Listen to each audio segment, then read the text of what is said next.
Hello and welcome to the Non-Pro show where we bring internet arguments into a convenient audio form. I am your host, Al. I am joined by Jesse Baruffi, author of Otto von Trapezoid and the Empress of Thieves, and John Trumbull of SNL Nerds, and also of Back Issue Magazine of Tomorrow's Publishing. Correct. And thanks for getting the title of my book right. I know it's a bit of a mouthful. But it's a really interesting title, though. It definitely has me, it grips me. I want to know what this is about. Is it about trapezoids? Well, it's about a mad scientist whose name is Otto von Trapezoid, and he flies around in a giant space trapezoid. So, in a sense. See, I'm clearly sold on this now. But yes, I've gathered you all here today because I want to talk about Batman. There was a trailer that was released on DC Fandom, and I really liked it. I thought it was really stellar. I think Robert Pattinson did a great job in the trailer. I'm excited to see the film. But I've seen a lot of discussion online talking about the character and his portrayal not only in this film, but how he's been in films prior in the DCEU.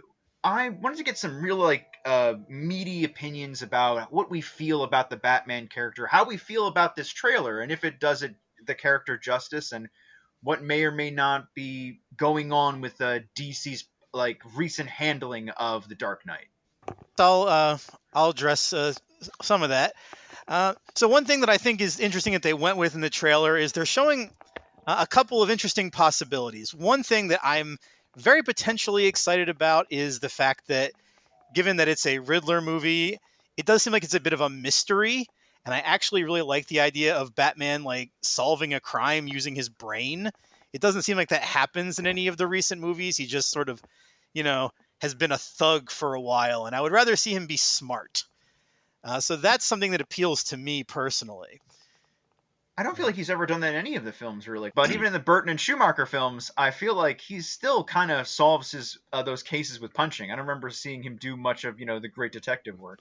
He didn't do a whole lot of detective work. Like in the first Tim Burton film, he puts together that, the Joker's poisoning Gotham, it works with different combinations. He did work that out. That was more through chemical experimentation than pure detective work. He does a little detective work in the Nolan films. I don't know. Yeah, he hasn't had a big mystery to solve, and that would be a fun thing for them to do. Yeah, the other thing is I think what a lot of people are probably focusing on is the fight scene where he just goes for the straight up beat down of the dude, and it just gets incredibly brutal. And I think I and maybe some other people are a little iffy about that, but I don't know. I want to know. Curious what you guys think. Well, yeah, I'm a little iffy on that too, because I don't necessarily see Batman being unnecessarily vicious. Yeah, he does want to scare criminals, but I see him as being more efficient in his fighting style than anything. It's just how do I take this person down the quickest, most efficient way? I mean, he's very methodical in my mind. So I don't know, those two extra hits after he knocks the guy down to the ground. I don't know. The jury's still out for me on the trailer. I don't know if I saw too much in the trailer that made me think, oh, wow, this looks really new and different, and I see why they wanted to make another Batman film. To me, so far, it doesn't look especially different from what we've gotten before. I think for me, it comes down to when the arm's broken and the fight just keeps going. Mm-hmm. It feels really weird because the fight's over at that point, isn't it? He's broke the guy's arm and he's hitting him more. And then, like you said, he knocks him down. It's those two extra hits. It just feels like excess. Yeah. Which is unusual for that character, and kind of we haven't really seen that in the movies either. The Nolan films took a bit to get the action scenes kind of choreographed well, not choreographed, shot well. So I missed some of the stuff that was going on in those scenes, but I don't feel like that was ever a thing that happened. Yeah, as far as a general feeling about the movie, about the trailer, I remain cautious about it personally. I don't know. It does seem like I can't tell if it's a more of a Batman Begins thing or a year one, but he's friends with Gordon. Mm-hmm. They're probably not going to show the shooting of the parents because people complain about that so much, and rightly so. Honestly, we've seen it so many times now. Yeah. but then like I don't know. I guess it just seems like they could go a lot of ways, and the trailer was more like to give you a feeling than like actually what's going on. It feels very much like a Batman Year 2, as far as what vibe I was getting off of it. As like the villain isn't anything like what's in that comic book, but it seems like a kind of almost pre-established Batman. He's at least working with the police. Hmm. He's being allowed in on crime scenes. He has a reputation, and there's a villain who wants justice, but wants to go further than Batman is willing to go. Which again is very Batman Year 2. Yeah, I can see that. I think like him working that closely with the police, that does seem to be the one thing that seems different than the previous Batman movies. Because like I've thought for years that like all the mistakes of the first Tim Burton movie, the 1989 movie, were kind of compounded in the sequels. There's not enough of Commissioner Gordon in there. There's not enough of Batman being a detective, and they just they just doubled down on all of that stuff as they made the sequels, particularly in the Burton Schumacher series. But yeah, I think the Nolan films improved on that a bit. But I have my own problems with the Nolan films, honestly, because I think like he tried to go so realistic, so naturalistic with Batman that he lost like half of the pulp stuff that makes Batman so cool. Yeah. Yeah, so I'm mixed on the Nolan films too. It's hard because part of like he is still a guy who puts on like, bat ears and a cape and runs out and punches criminals. Yes. Like there's something you can't divorce the ridiculousness that's involved in that. And it's weird because that realism that you just talked about in Nolan, very much like the ignoring the intelligence aspect and hitting things like Schumacher and Burton did. Like I feel like the DCEU doubled down on that realism with Batman very hard. Like he's getting the point of like he's branding criminals that go into prison so that like the people there know like who caught him and like they wind up dying in prison because of it. It's like this is really messed up. Like what's going on here? That's yeah. I mean, well, I'm of the opinion that Zack Snyder he thinks he understands the characters, but he doesn't.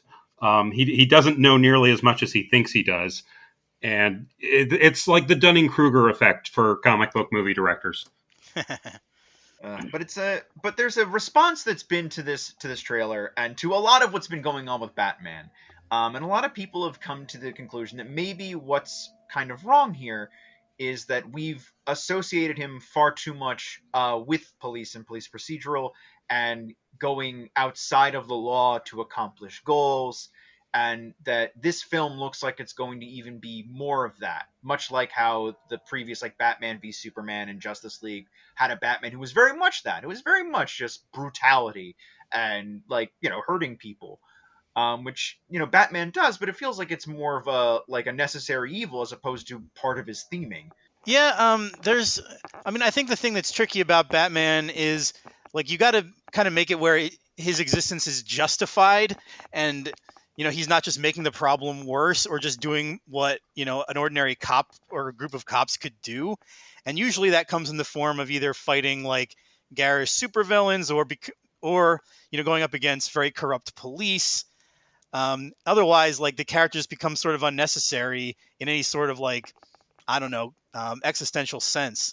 Yeah, I agree with that. I think yeah, he has to exist in a world that has a need for a Batman. Either the menace, like in some fashion, the menace is so extraordinary that he does have to go outside the law to handle it. Yeah, I agree. There does need to be a world where he's needed, and hence why some of those more realistic takes kind of falter to an extent.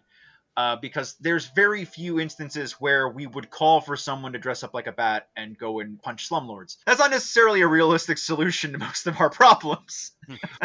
Oh yeah, I mean, like the older you get, I mean, the superheroes at their core, I mean, they were created as entertainment for children. So there's always going to be a certain bit of naivete baked into them. And I think if you start introducing too many realistic elements, you just start questioning everything, like all the assumptions that the character is built on.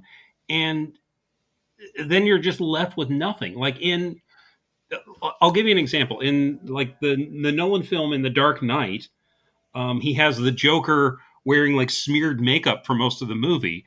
And when the Joker's arrested around the middle of the movie, I was like, why does no one at the police station wipe his makeup off?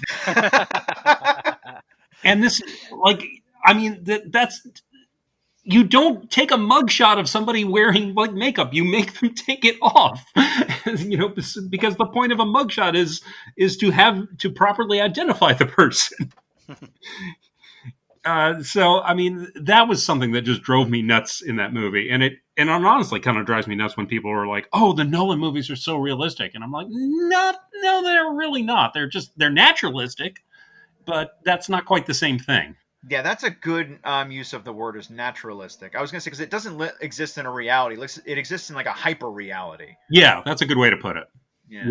Yeah, and I don't know. I'm also like, there are certain things in the live action Batman movies I'm horribly sick of. I'm really sick of him wearing body armor, because we've had that ever since the first Burton movie. Yeah.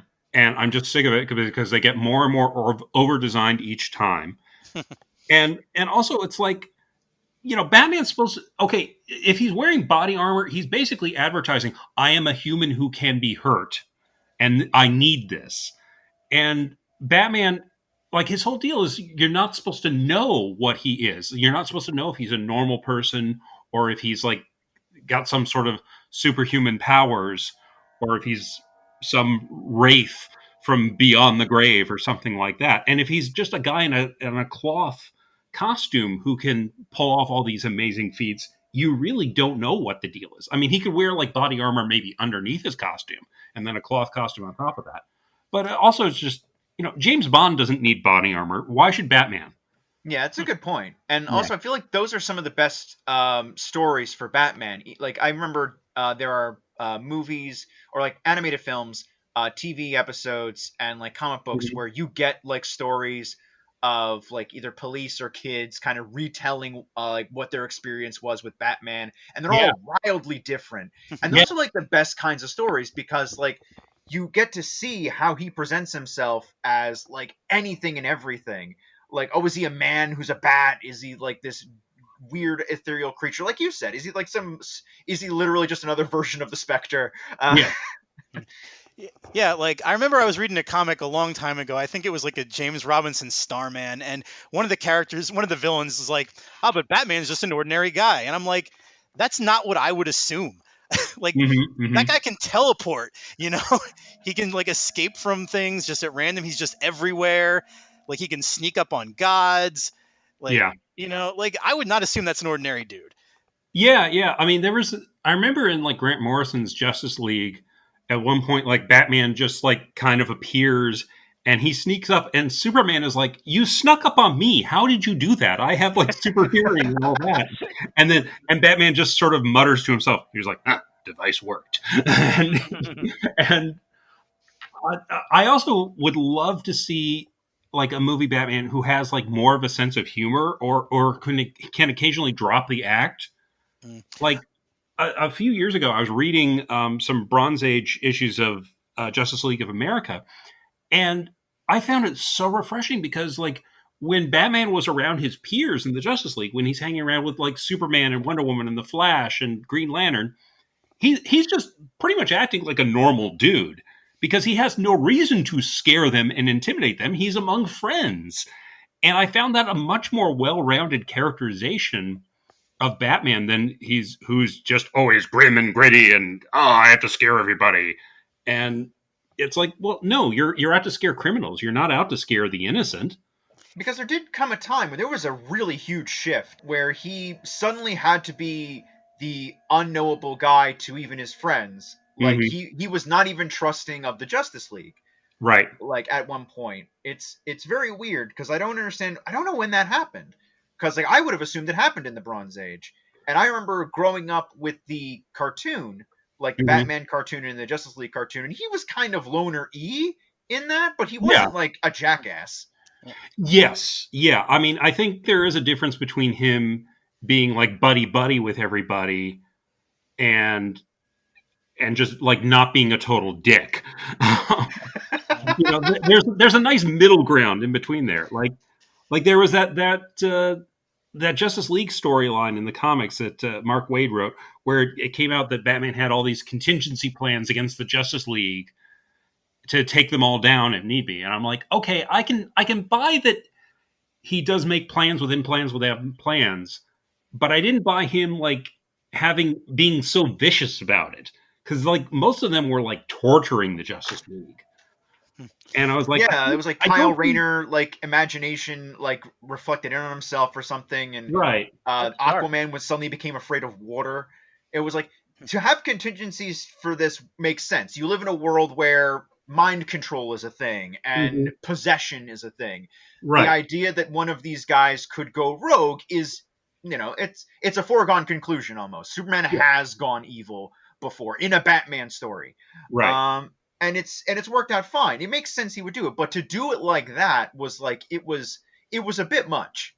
Yeah, yeah, and again, I think he would just try to take them out efficiently and without harming them, especially if they're being like mind controlled or something like that, or possessed by an evil spirit.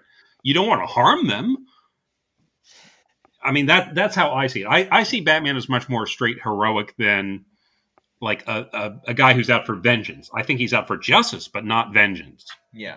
So I want to touch for just a second on you talked about Batman having a sense of humor, and so Hmm. I have a theory about this, and I'm curious if you guys would agree with me or disagree. So my interpretation of Batman's sense of humor is that he likes humor that is so subtle, only he gets it. Like Hmm. I'll give you a couple examples from just little things I've seen that made me think of this. I don't know. There's an episode of Batman the Animated Series where Alfred is he's like Batman is like working on his computer, and Alfred is like lecturing him, and Batman Hmm. is mouthing along exactly what Alfred was saying as he was saying it, and I just thought that was the funniest, most subtle gag I've ever seen in that show. And this is also just another weird thing, but I was playing with one of the Arkham Asylum games, and whenever Batman uses like the plastic gel explosive, he designs it in like the bat symbol shape, which like why Hmm. would you do that unless you just thought it was funny?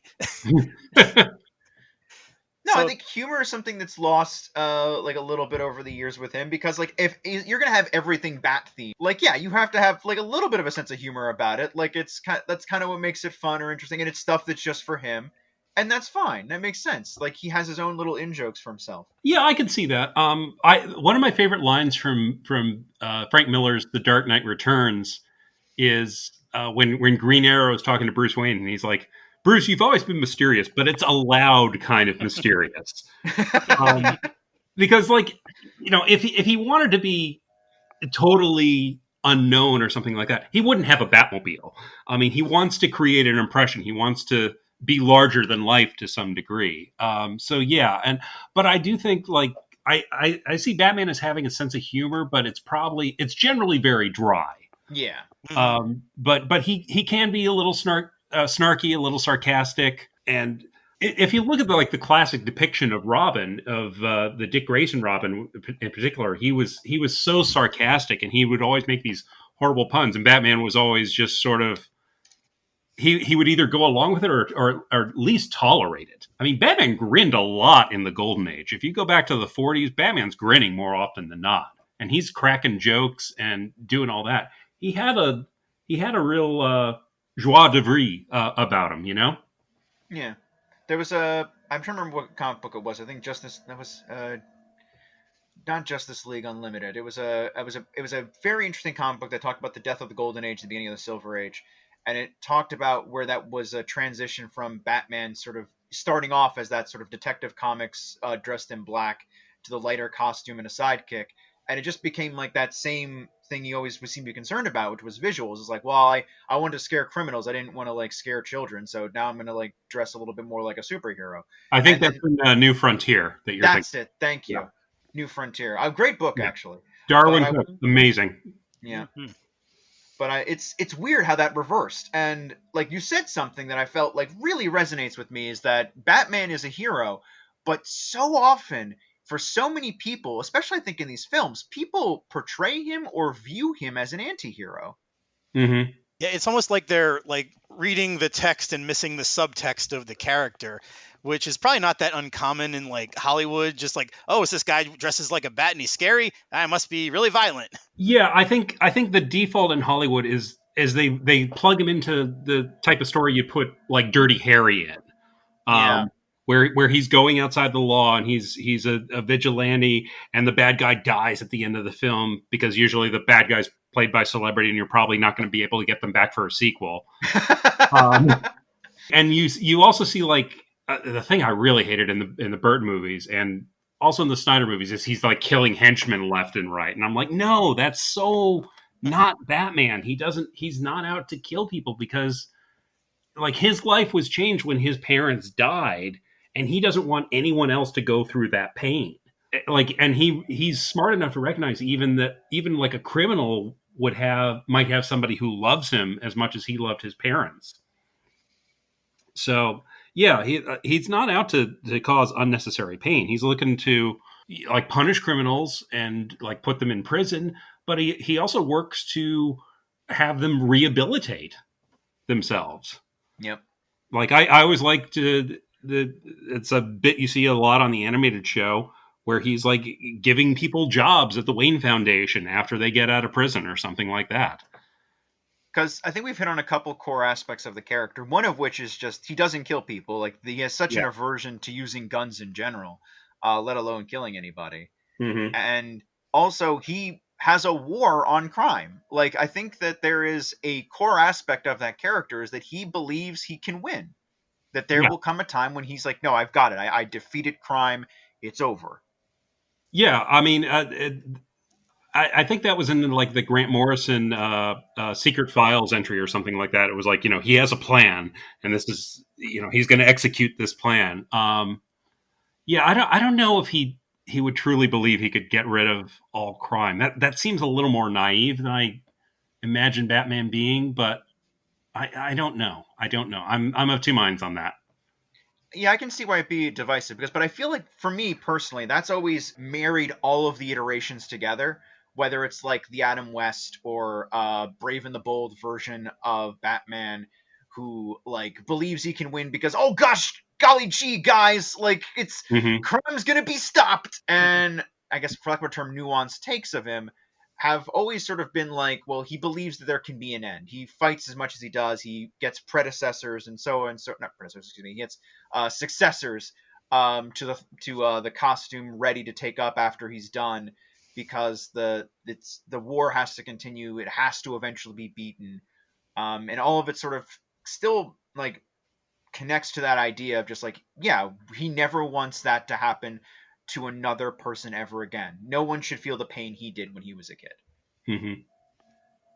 I mean, also, I think Batman's got to be smart enough because, I mean, he's an athlete who's operating at like peak efficiency, but he's also got to be smart enough to realize like I can't operate at peak efficiency forever. I mean, he would have the same career span as like say maybe a professional athlete or even someone who's like a professional dancer or whatever, someone who has like a real physically active career. And so he'd probably realize like I've got 10, 15, maybe 20 years where I can do this and do this well. So I think that's part of the reason he has a Robin. And also like so that the Robin, whichever Robin it is, doesn't have to grow up the way he did, as lonely as he did. Which I think hits one of the other problems we've been hitting with both the DCEU and some of the more modern comics. When you start hitting that realism, the suspension of disbelief with age is like really becoming an issue, especially with this character. Yeah, it's hard to make a movie now where like Batman has a kid sidekick. Modern audiences, I think, would just be like too cynical. Like, what's going on there? They'd ask, and it's not just wish fulfillment for the kids or anything like that. And I'm not saying that's wrong, but like, it definitely takes some of the fun out of the character and some of the idea of like his found family away as well. Yeah. Well, I mean, I think when Batman has more Robins than Spinal Tap has drummers, I think you're making a serious error because one, it makes Batman look like a horribly negligent parent, and two, it just screws up the timeline something awful. It Because you're like, really does. yeah, Like it's so bizarre because like how long has Bruce been 35 for? yeah. It's there was an issue of Plastic Man when Kyle Baker was on the book where he had it's one of my favorite gags ever where he has pictures of Batman and Dick Grayson, Dick Grayson as Robin and then Dick Grayson as Nightwing from the Justice League company picnic through the years. First of all, I love the concept of the Justice League having a company picnic and having like sack races and barbecues and all that. And it shows like, Robin is 12 and then he's like 16 and then he's like 25 and Batman's 35 in all of them. And it just and Plastic Man's like, yeah, that is weird. It's weird that I'm older than Batman now. Yeah. It's yeah, it's just so weird, and they keep making the same mistake of aging each Robin up, and it's like, no, if you have another kid Robin, just leave him as a kid. Don't age him up to so he's like 20 because then you're going to introduce another kid Robin and you have the exact same problem all over again. Yeah, because what are we at? What, Robin 4 at this point? Because we had Dick Grayson, who I think was fine.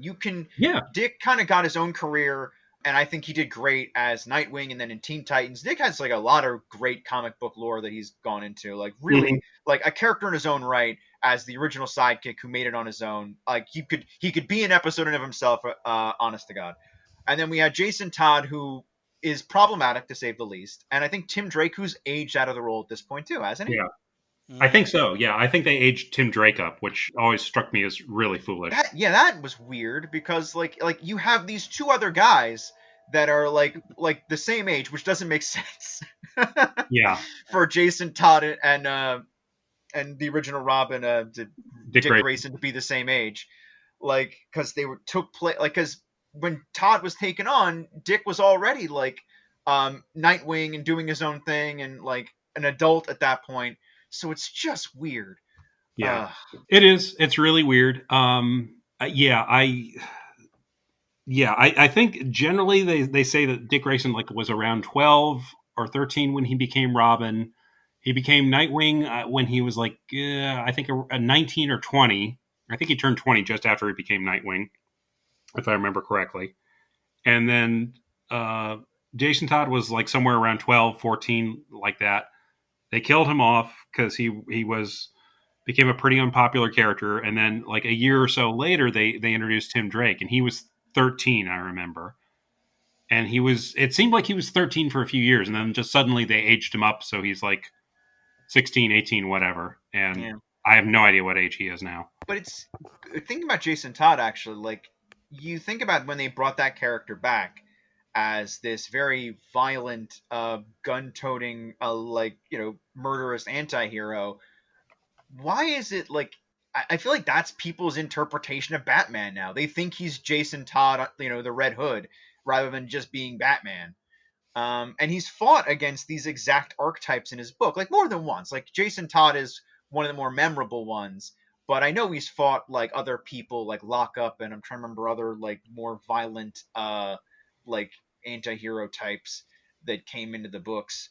But it's really weird and it's unnerving to keep seeing that happen over and over again, even in modern comic books. I think it's just sort of the way that movie morality works a little differently than comic morality. Comic morality tends to be on the side of heroes do not, except in maybe extreme circumstances, kill people. And then in movies, like even absolutely upright moral people are always expected to kill the bad guys by the end of the movie. And even if they show mercy, like that mercy is always rejected and then they must kill anyway.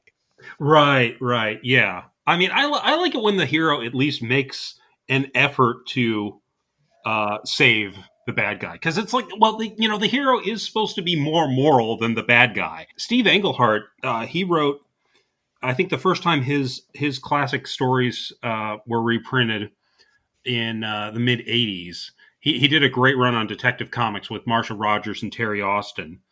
And he wrote an essay in the last issue that reprinted it, where he just expressed the point of view that in his mind, Batman was sane. And part of the reason for that was, one, there has to be a difference between Batman and the bad guys. And also, Batman is smart enough to realize that if he was actually insane, he would be less effective at his job. So he doesn't let himself go over the edge on that. And ever since I've read that, I've been of the opinion that Batman is sane or should be sane.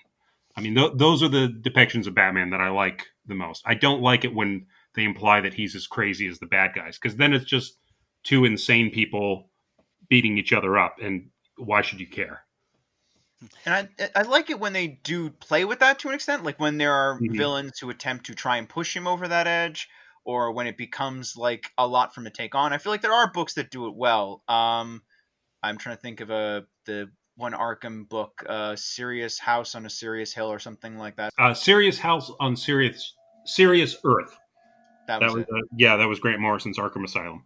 And I thought that was pretty good as far as like really playing with like him tipping over his sanity, but it wasn't about like but it wasn't because he walked in with like so many issues beyond just his own tragedies.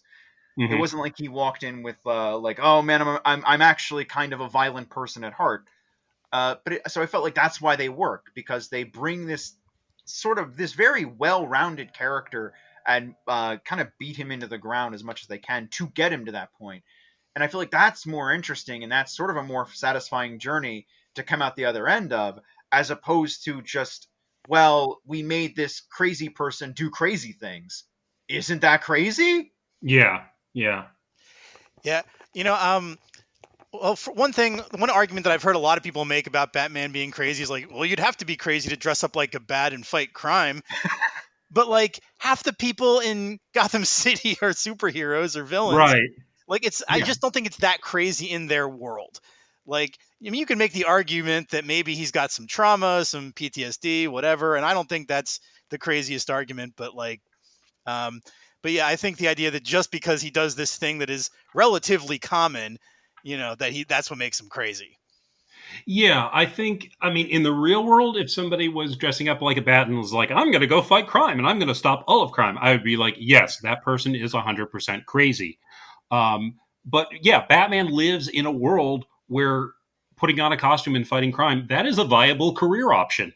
Um, Yeah. so yeah, so it's not crazy. It's just a thing you can do in a comic book world. And I think, yeah, too many people, they try to make these comic book characters fit or work in the real world, and it's like, no, well, they're not really built for that. They're not intended for that, and you're kind of missing the point if you're always trying to make them work in the real world, you know? Yeah, and I think another issue we keep running into, both with public perception and a few of more recent writings, is billionaire Bruce Wayne. Yeah. Um, where that, like, I understand why that's problematic to an extent, especially now. Like, he's a guy who has like enough money to pay for a space station and goes out and punches criminals with his bat gear and bat suit. And people ask the question like, well, why doesn't he just use his millions of dollars to like? But we did establish he does that already. But Yes, someone he with does. yep, He does. The yep, Wayne Foundation does like all the charities.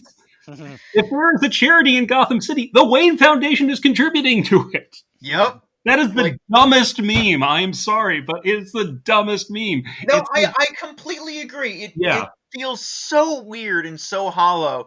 yeah, But like to the point where he's been stripped of his millions on more than one occasion, just because we need to humanize him as a character or whatever. Like I get it. It's weird to relate to a guy with that much money. Sure, fine, whatever. And I get the argument that, like, yes, in practicality, I'm sure that allocating resources would work to this extent. Fine, whatever. But also, like, it's not an interesting character. Like, I get it. Like, his superpowers, his money, whatever. Fine, cool. But it's not as a compelling a story to tell, and you have to at some point give the caveat of it's a comic book. The guy just dresses like a bat. He does that. Like, and we've established over decades and decades exactly what you just said. It feels so weird to have to consistently get into a conversation about Batman the billionaire. It's insane. Yeah, I think the yeah, money is less about like, look how great it is that I'm rich, and more just like this is why he can do this. It's an excuse for why yeah. he's as amazingly good as he is and has all this cool gear. It's just a Yeah. vessel for that stuff. And you're absolutely right that no one would want to read, guy who gives to charity man. That wouldn't be a great Yeah. comic. I mean, first of all, that would make a horrible comic book, and likely a horrible movie. I mean, the only sort of wealth distribution thing that could work in the movie is like a Robin Hood movie, and that really, in my opinion, hasn't worked since Errol Flynn. But Yeah. but that's neither here nor there. That hasn't stopped them from trying. Nope. Every few years, they're like, "Hey, we should make a Robin Hood movie," and I'm like, "This one from 1938 is pretty good, guys." Got it right back then. But yeah, I mean, Batman. He does, like, he fights the crime and he tries to prevent the crime and the societal causes of crime. But you're not going to defeat Mr. Freeze by lowering the tax rate on the middle class or something like that. It's like, well, that's great, Batman, but the Gotham Police Department is still in a giant iceberg, so maybe break out the heat ray. But yeah, I think him being like a millionaire or a billionaire, that really is just a device to explain why he has all the cool toys, and that very much arises out of like the pulp heroes that he was in, that helped inspire him, like the Shadow and Doc Savage and all that. Those guys had millions of dollars too, and that was again just to explain all the cool gizmos. And I think it's a product of its time. Not to use that phrase as poorly as I'm using it, but the billionaire playboy was like the hero of a certain time. Like you were talking before, like you had like a Doc Savage, and then like that was kind of just your stereotypical like fantasy character. Oh, I wish I was that, or like kids growing up like, oh, I wish I could be a really rich man who everyone adored and loved, and I had all this like really fast cars. Yeah. Yeah. And I think it's also true that like the difference between money in the 1930s versus now, like Batman was a millionaire in those days, which is rich. It's like, oh, he's got a nice big house and a couple of cars, as opposed to billionaire where like you've got more money than some countries. It's a shift in the character and the way that money works for them, I think. Right. Well, and also like because the character was created in the 30s, we were still in the midst of the Great Depression. Him being a millionaire, that was as much of a fantasy element as him being a superhero. Yeah. Because most people were living hand to mouth and just struggling just to survive. And him, he lives in a mansion and he's got this cool race car and he's got a plane and a helicopter or what do they call the old fashioned helicopters? I'm forgetting the gyroscope. Autogyro. That's as much of a fantasy element as anything. Yeah. And I feel like he did have to scale with the world as it went up. Like he needed to go from millions to billions. He couldn't just stay at that level because you had so much that had to be done. Like, oh well, how does Superman afford X, Y, and Z for the Justice League on his reporter salary? Like, well, Batman is on the Justice League, and Batman is Bruce Wayne. Bruce Wayne can afford a space station. He can afford the Hall of Justice. He can afford these scientific endeavors and pay Star Labs and all this other stuff that is going to need to go through. The Wayne Foundation is such a big deal. Like it feels like you need that as like your Band-Aid, and I don't think that's poor writing. I think you've put that into the universe. Use it, like, to sit there and just kind of like, no, he's not relatable anymore. Like, I mean, yeah, to an extent, that's true. Like, I can't relate to Batman for millions of reasons. I didn't lose my parents when I was a child. I didn't grow up with ninjas.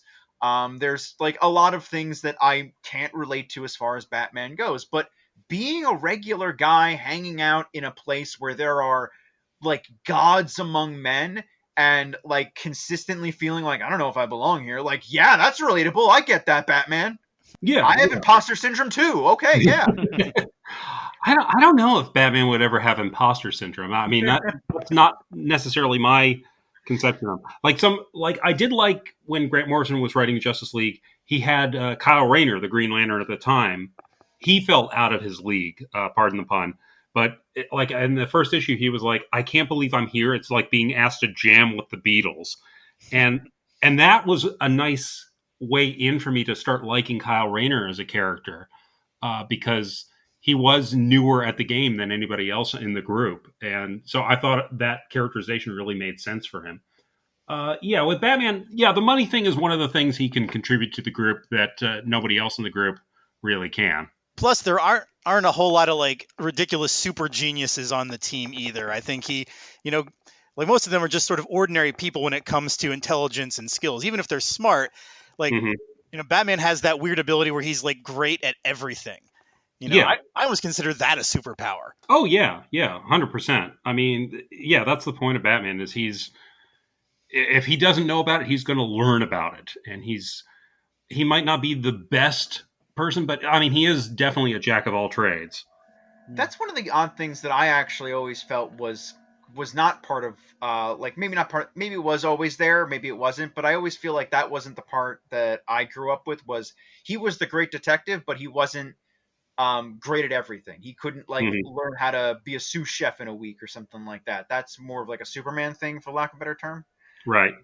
And it's another changeover that I've noticed, that he sort of does just become like invincible. I've thought 10 steps ahead of you, which becomes really hard to swallow when like I think it's like Riddler syndrome or something, when like new characters or like very human characters show up that become big problems. Like more recently, Punchline was able to get one over on Bats, and I'm sitting there, I'm like, this guy's like fought like other superheroes to like serious standstills and like not broken a sweat. It becomes a lot to take in when he has to go back to these street level thugs and they still pose a threat, and they should.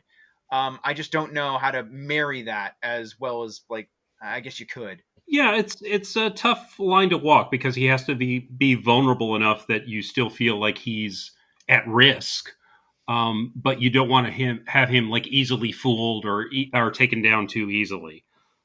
So yeah, it's a tough balancing act. But do you feel like we could deal without the Batman who's good at everything? Because I feel like that's part of where his emotional, like, stunted stuff happened, where we lose a lot of the like we reviewed Crisis on Infinite Earths like last year, and I feel like one of the best scenes was like seeing Batman like actually care and be shocked about what's happening to the Flash and feel like vulnerable. And I feel like part of all of that, this like emotionless kind of I'm gonna be the dad of the superheroes kind of vibe that he's given off, that I can do anything, I'm unstoppable, I've thought ahead of you a million different ways. I don't know, I feel like I think that's another thing that is kind of moved him away from that emotional core that you kind of need for him. Yeah, I agree. I agree. I think he needs that. Yeah, and he's more relatable as a person if he has like some recognizable human emotions. If he's not just the Bat God, you know. Yeah, I think it's a weird thing that comics have a bit of a problem portraying like great intelligence in a lot of cases. Because, like, how do you write a character who's smarter than you, right? You essentially have to give him access to the Mm, script. And, that often ends up being what happened. Like, the bad guy did this. He's like, but I was prepared for that exact thing.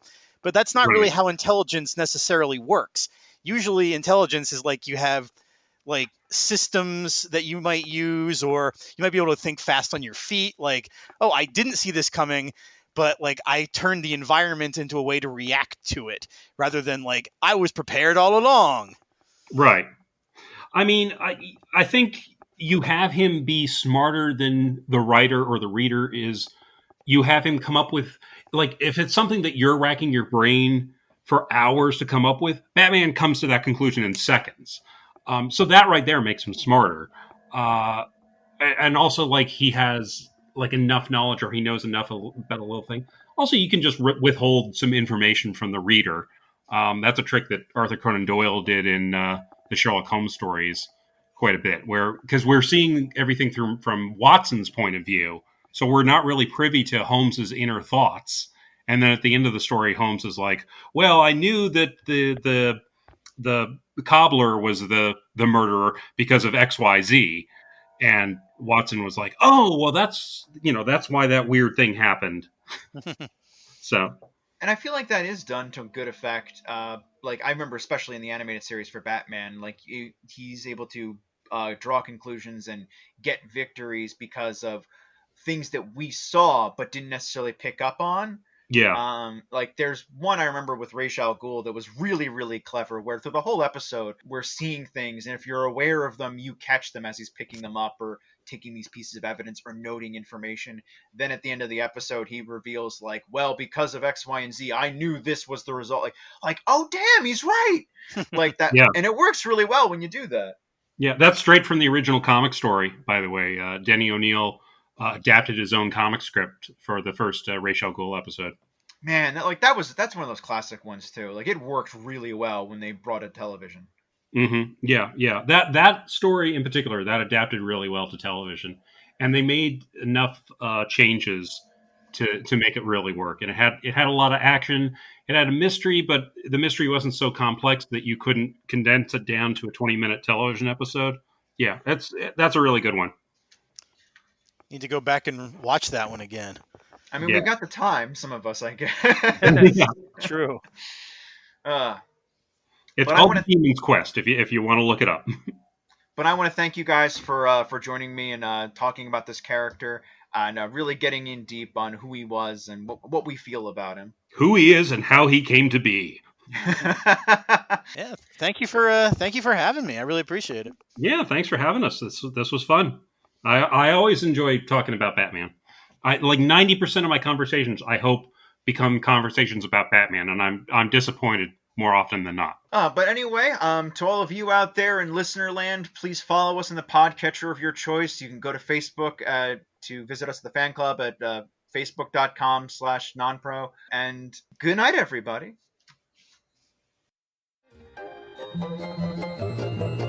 This has been a non-productive media presentation. Executive producer Frank Hablawi. This program and many others like it on the Non-Productive Network is distributed under a Creative Commons Attribution Non-Commercial No Derivatives license. Please share it, but ask before trying to change it or sell it. For more information, visit non-productive.com.